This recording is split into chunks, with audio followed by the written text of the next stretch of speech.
strange sound in the middle of the night that filled you with fear? Or maybe you felt nauseated before giving a big speech? It's called adrenaline, and here's a look at how one man faced intense physical and emotional pressure head-on. From the time I was on this earth, I wanted to be a race car driver. When I was 12, I got on my first go-kart and made my first lap. And I never will forget it. I'd won some nationwide races, I'd won local races, but I had lost 462 official cup races in a row. I thought, am I ever gonna be able to win a race? Dale Earnhardt was my friend, and he always said, you'd win in my car. Dale told me, this is how we're gonna win the Daytona 500. He said, we're gonna do it together. Me and you and Dale Jr., we're gonna work together, and we're gonna win this darn race. He was such a mentor, such a coach, such an inspiration to me because he believed in me. But on February 18th, 2001, everything changed. So I spent the first half of the race just running in the pack. All right, here we go now. This is when it's gonna get tense, boys. The end's coming. You start to say, okay, I got to get into position. And as the laps wound down, I look in my mirror. Dale Jr. is right behind me, and Dale is right behind Dale Jr. The three of us at the front. Oh! Big trouble. Big wreck behind them.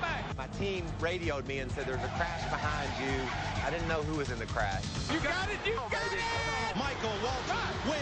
And when the checkered flag flew over me, I think I went into a state of shock. So, celebrating in victory lane. And then my buddy Kenny Schrader grabbed me.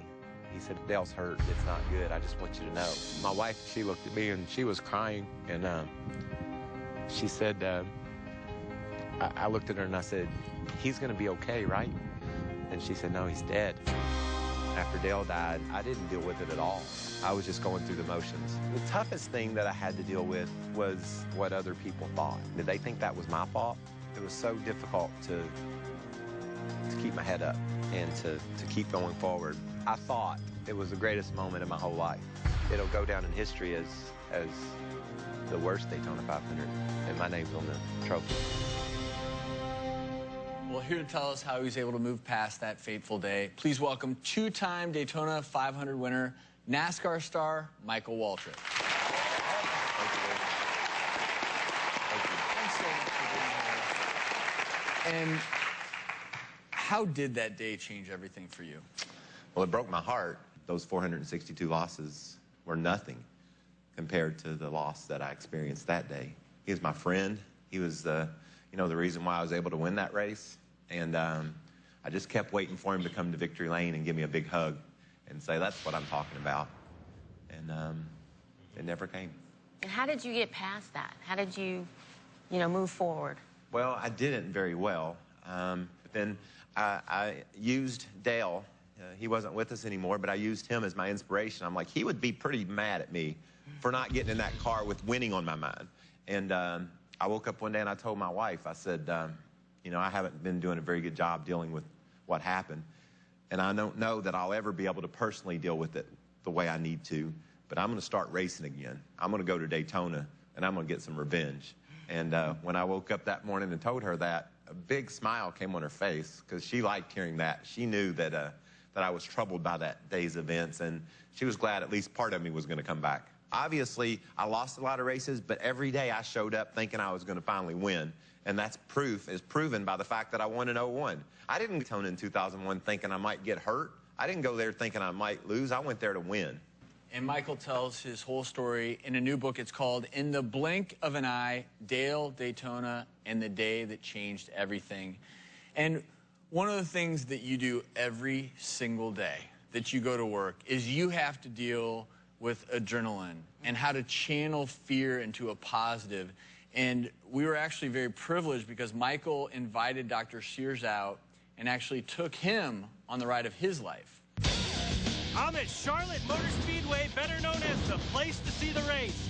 Premier NASCAR events are held here with cars reaching 200 miles an hour, and I'm about to find out firsthand what it feels like to go that fast. Hey, Michael. How's it going? Oh, it's great. I'm at a racetrack. Nice suit. Thank you. We're looking good, aren't You we? got the memo, huh? That's right. What's the fastest you've ever gone in a race car? I've gone 2:06 a month ago. What's it going to feel like to go that fast? Well, right now you're nervous. Once you get in the car and buckle in, put your helmet on, you're going to have a lot of adrenaline. I mean, your heart's going to be pounding. What do you have for breakfast? You're going to see it again, I guess. So I'm pretty darn nervous. Yeah, you should be. It's going to get worse. Oh, God. There we go. Where's the eject button? These seat belts are so tight. It's almost hard to breathe a little bit. Yeah. Wait till we get going. Yeah.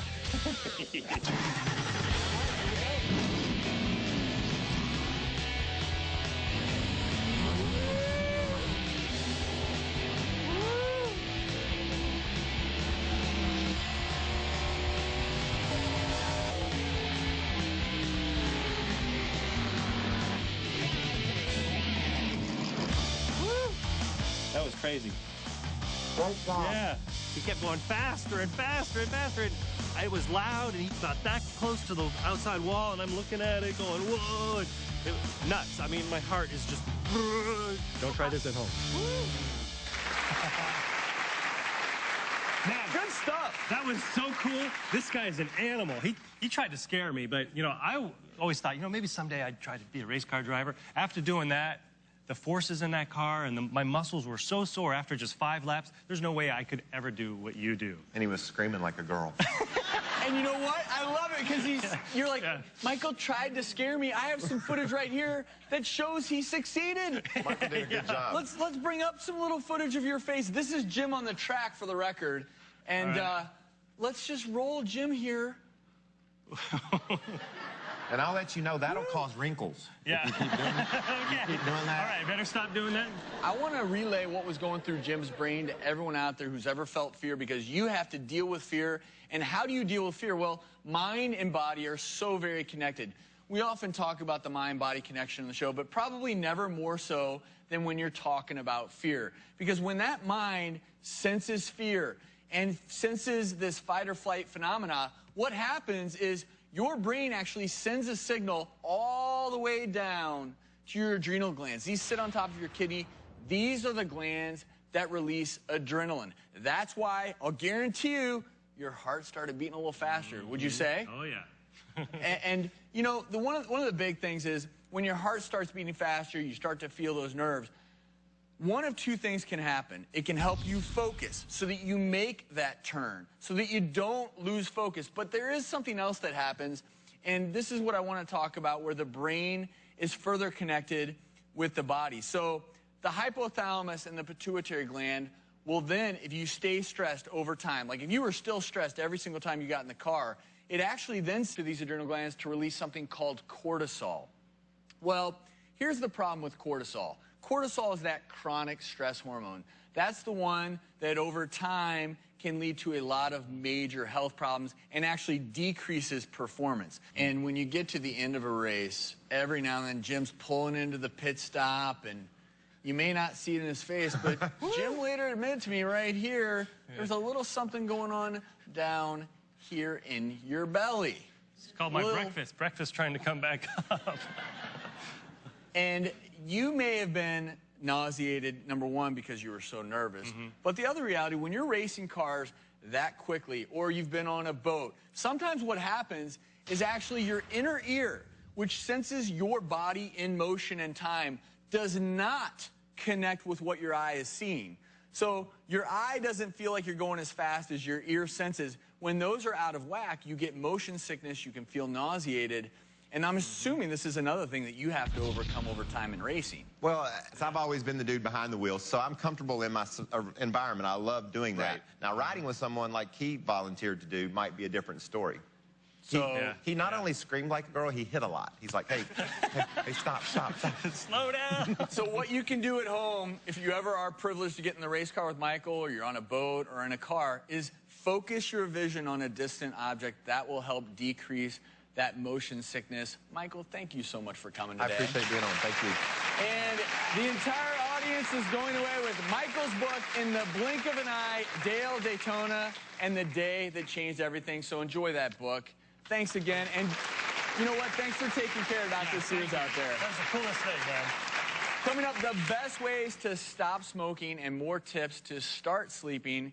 But first, here's a sneak peek of what's coming up on The Doctors.